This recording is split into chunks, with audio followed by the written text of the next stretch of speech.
You don't think about when you tell somebody, yeah, we'll just do it next week. You don't think about, well, you know what, next week they might not be here. My name is Ingrid. I'm a dental assistant in Chicago. My son is 11 years old and his name is Daysani, and I have tattoos. The first one, the I is the initial, for Ingrid. The S is for my best friend, Chantel, and she's currently in the Navy now, but she was stationed out in Philadelphia in 2008, and she's been harassing me since high school to get a tattoo, and I wouldn't. So finally, since it was the 4th of July weekend, and I'm like, well, I am in Philadelphia, I might as well commemorate it. And this was the first one, and I was like, oh, you know what, it did hurt, it's not that bad. And I'm like, okay, let's see what happens next, which leads into the second tattoo, because my best friend at the time, it was my son's aunt, she also was heavily tattooed. And she was kind of jealous that I didn't get the first one with her because we've talked about it for a long time. So I was just like, oh, we're gonna do it. I was like, before the summer's over, we're gonna get it done. Everything is cool. And then about 3 weeks after that, she passed away. She was 23. You don't think about when you tell somebody, yeah, we'll just do it next week. You don't think about, well, you know what, next week they might not be here.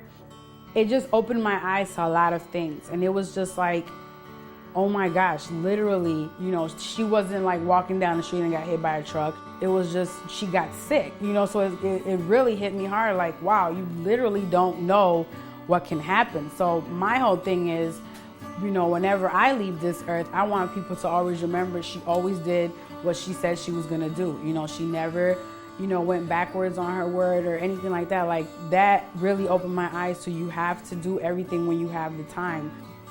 So we promised each other that we would do it, but then, she passed away. So I still fulfilled my end of the promise and got the tattoo in remembrance of her. Her name is Toya, and then I just put rest in peace at the bottom.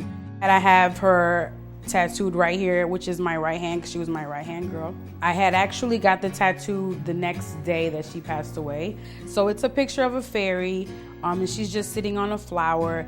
And her favorite color was purple, so I had him do the flower purple. When I look at it, I don't get sad, I get really happy about it. To me, it brings me joy. So my son was really close to his Aunt Toya. There's small things of her that I still see in him now. So I know that, she's with him and she's watching over us all the time, and, he still has her. That tattoo is my favorite tattoo because it reminds me of her and how she was. I miss my auntie. I think about her every day. What the tattoos have brought to me is, you never know where, when you're gonna go, and the best time, to get things done are in the now, not later.